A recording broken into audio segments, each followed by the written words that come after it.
Cosmic horror and hell are two extreme concepts that leave a lot of room for interpretation. But how exactly would it look like to combine both? In this video, we'll be going through depictions of hell from some of my favorite cosmic horror movies. And while we're taking a look at these reimaginings of hell, we'll also take a look at some of the details that help shape them and make them more unique. When you think of hell, the first thing that typically comes to mind is the idea of a hell where demons and the devil reside. This is the hell where evil people go to when they die and are eternally punished for all the wrongdoings that they've done in the material plane. But what if we subvert that very concept? In the cosmic horror movie Prince of Darkness, they show us a version of hell that completely rewrites what we know about it. The origins of this hell was changed from spiritual to extraterrestrial and pushed beyond to extra-dimensional. However, that doesn't stop there. The one we know as Satan is revealed to be the son of the real devil who will bring forth the end of existence. In the movie, they try to merge religion and science fiction by portraying Satan as a liquid substance. He requires a host to be able to assume a form, and it's very much like The Thing from The Thing. You know, the movie The Thing. The depiction of hell in the movie itself isn't accessed by spiritual means but through the power of Satan himself. There are doorways made through mirrors, and on the other side is something completely opposite from what we would expect. Instead of fire and brimstone, there's only water. Instead of a place engulfed by flames, there is only the dark and endless depths of the ocean. Instead of innumerable souls crying out in pain, there is only a solitary being occupying that space. This being is a culmination of what Satan would become, his father. And he has been waiting to be unleashed upon the world for millions of years. There's this amazing line from the start where one of the characters say goodbye to classical reality because our logic collapses at the subatomic level. Now, I'm not going to pretend I'm a scientist, but it's a pretty good line to express how their version of hell subverts many of the expectations that we have of it. This is highlighted by the church itself forming a group of scientists in order to keep the container of Satan closed, as it is starting to break. The movie doesn't portray Satan and his father as one-dimensional beings, but as a merger of both spiritual and physical in the form of the viscous green liquid. However, the movie further subverts our idea of hell by stripping us of any known imagery of depictions of it. Instead, what the movie did was that it showed us the hellscape that the earth could become. The first instance it did this was through Satan's control of the homeless in the vicinity, exploiting their vulnerabilities. But it gets worse, as we are shown that Satan is also able to possess people through contact with the liquid itself. Still, we ramp this up with him controlling the dead and the carrion bugs like beetles and maggots. Malformed and robbed of their free will, they do all that they are told. But this isn't even the peak of his powers, as we are able to see into the future through messages being sent to the past by its inhabitants. When our protagonists dream, they are sent messages instead. Think of it as trailers for what might happen in the future. In it, they see the church and its surroundings in a state of disarray, with a message asking them to stop Satan and his father from being released. Before it ends, a shadowy figure emerges from the church and instantly kills the one sending the message. The movie, in effect, shows us two hellscapes. One is the hell dimension where Satan's father is trapped, isolated and submerged in darkness for millions of years. The second is the hell that our world will become should he ever escape. A hell where the dead are under his control, hunting humans, innocent or not. A hell where creatures close to death move in unison to carry out his orders. A world where there is no more hope. In Prince of Darkness, the merger between science and religion paint a terrifying version of hell that plays on a grounded sense of reality. However, it also instills terror through a sense of spirituality. It blurs the lines between the two and asks, what if we pull hell from a realm beyond our imagination and place it right here on Earth? That said, there is another version of hell that merges both science and religion. The next cosmic horror film that we'll be talking about plays on our simplest instincts of hell. For example, when somebody asks you where heaven is, we often look up. When somebody asks you where hell is, we often look down.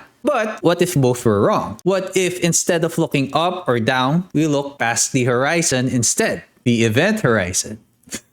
In one of the cornerstones of modern cosmic horror, the movie Event Horizon presents us with a hell that is also both science and religion combined. In it, in order to be able to achieve intergalactic travel, a man named Dr. Weir invents a device called the gravity drive. Theoretically, the gravity drive should be able to fold space and time, allowing the ship named Event Horizon to travel faster than the speed of light. During its test phase, the ship suddenly disappears. It reappears after 7 years, and the crew is sent in to investigate it with Dr. Weir. Unbeknownst to them, the ship has literally been sent into hell and back, an effect of the gravity drive itself. Because of this, the event horizon has become possessed by something from the hell dimension it came from. Whether it was a demon or the devil itself, we don't know. But because of it, hell is seeping into the ship itself. The ship begins by showing hallucinations to the crew. Hallucinations that reflect their innermost desires, fears, and secrets. Through this, the crew are taken out one by one. In a demonstration of power, the ship also possesses Weir and grants him inhuman abilities, including power over death. He begins hunting the crew and shows them what lies in store for them. It's here that we are shown scenes where unending torture and suffering await them beyond the edge of the universe, which is where hell is apparently located. But even though we are only shown glimpses of the kind of suffering the hell dimension has in store, the moments in the ship are made to be as unsettling as possible. To do this, they play on our fear of hell as a place of eternal torture. They make it so that hell is almost a physical place that you can reach once you break the boundaries of our current technology. It makes the feeling of pain much more tangible in a way, as we don't have to go past our bodies to experience it. That physical feeling makes it more accessible, more visceral, so that it's easier to communicate that kind of torture that the dimension will bring. But at the same time, the movie is able to make you experience that feeling of existential dread by being dragged into that dimension. It does this by taking out the very concept of good and bad in relation to going to hell. As long as you're trapped by the ship, you have no control of whether you go to hell or are able to escape it. Another way it instills a feeling of dread is by isolating you. In the movie, once they enter the event horizon, there are countless moments where they are always cut off from the others. The ship itself creates situations for the crew members to become separated from one another, ranging from having to fix something or save someone. Add to that the visions that the ship gives the crew members of their own personalized hell, the feeling of isolation is much more emphasized. Event Horizon's depiction of hell is not like Prince of Darkness. It did not take all our fears and preconceived notions of hell and subvert it. The main theme of hell that was subverted was that it was a place you can get to if you were able to reach the end of the universe. All our other fears of hell were almost kept as is. However, they did elevate it by showing us in a way that we would almost feel it physically. As they say, show, don't tell. Event Horizon was definitely successful here. That said, the very concept of having our own personalized hell in another dimension brings into mind a staple not only in cosmic horror, but in horror as a whole. In Clive Barker's Hellraiser, hell is given the spotlight and explored throughout many movies. In this video, we'll be focusing on the second movie, as it is here that we first see what their depiction of hell really is. For a human to get into hell, they must first solve a puzzle box called the Lament Configuration. Once they do, demonic entities called Cenobites create doorways to drag the one who completed the puzzle box into hell, whether they are willing or not. In the first movie, the place they went to was vague, but it was enough for the protagonist's uncle to claw his way back into the mortal realm and hide from the Cenobites at whatever cost. However, in the second film, we are able to view Hellraiser's depiction of hell as someone is tricked into solving the puzzle box. Instead of taking the one who was tricked, they go to find the one who tricked her instead. Even so, the girl who was tricked into solving it ventures inside the gateways created by the Cenobites. Inside, she sees a circus with unearthly sights. I mean, I guess you can say that for almost all clowns and circuses, right? But as she goes forward, the circus is left behind and she enters a labyrinth. The deeper she goes, the camera pans out to show a land of endless labyrinths with a floating diamond at the center. This floating diamond emits a black light as it spins around. Whoever gets hit by it is shown all his trauma, fears, and sins. This floating diamond is also the one with the power to create the demonic Cenobites that act as his servants. This floating diamond is Leviathan, the god of this realm and the one who the Cenobites worship. But with the Leviathan at its center, what occupies the different levels, nooks, and crannies of the infinite labyrinth? The answer to that are all the personal hells of all the creatures inside of it, human or not. A good example of this personal hell is of the main protagonist's uncle. In his own special place in hell, he is continuously tortured by women under sheets trying to seduce him. However, whenever he takes the sheets away, they disappear. This weaponizes his own bottomless lust against him, which is emblematic of how all the other personal hells operate. For the main protagonist, it's her own home. But it's not just her being trapped inside it, it's her having to see her home transform when she loses her mother and she gets replaced by her stepmom, who had an affair with her uncle and ultimately kills her father. However, these personal hells are not all there is though. The Cenobites seem to imply that everybody in hell is subject to eternal torture, in addition to their own personal hells. Hellraiser takes many of these themes and play around around with it. One theme it subverts is that instead of eternal suffering, some of the inhabitants embrace it and find pleasure in it. These inhabitants are the Cenobites, who, later on in the movie, we find out were once human. However, due to the torment and suffering that they have endured, they have lost themselves and were transformed by Leviathan into masochistic entities. A theme that it elevates so is the idea of a personal hell. As if being trapped in a labyrinth of pure suffering wasn't bad enough, each inhabitant has their own special place there. That alone is chilling. In Hellraiser, not only does it succeed in bringing that existential dread, but it also succeeds in communicating the pain and showing the suffering of hell. However, all that said, all these depictions of hell seem to have one thing missing. That is the meaning behind the concept of hell being eternal punishment for those who do wrong. That indifference to our suffering and that almost random infliction of eternal punishment will be further discussed in our next depiction of hell. It comes from one of my favorite cosmic horror films, The Endless. But the trick to all of this is that this depiction of hell is actually pretty simple. There's no fire or brimstone, there's no Cenobites salivating at the idea of torturing you. There is no alternate dimension to fall into. All there is a place you can go to where you relive a period of time over and over and over again. It could be a week, 3 days, 3 hours, or even just 2 seconds. You're trapped here with an eldritch entity using you as a plaything. But then you may think that compared to all the other depictions of hell that we've discussed, surely this is the easiest, right? Well, imagine it. Imagine yourself being trapped for 1 day over and over and over again. No matter what you do, no matter how you do it, you're trapped. The scariest thing here isn't that it's fiction. The scariest thing here is that it could already be happening to you. We've talked about personal hells, but for me, this is as personal and as real as it could get. The very nature of the cosmic horror genre explores the unknown and incomprehensible. This lets us push the boundaries of our imagination and give form to different depictions of hell. However, the hell of the Endless doesn't even have to push the boundaries that far. It only has to hold you in one place. I talk more about this time loop prison as a hell in this video. I hope to see you there. But this is actually part of a series I'm working on called Comprehending Cosmic Horror. Thank you for clicking, and if you like what you see, please like and please subscribe. Hope to see you there. Thank you for watching.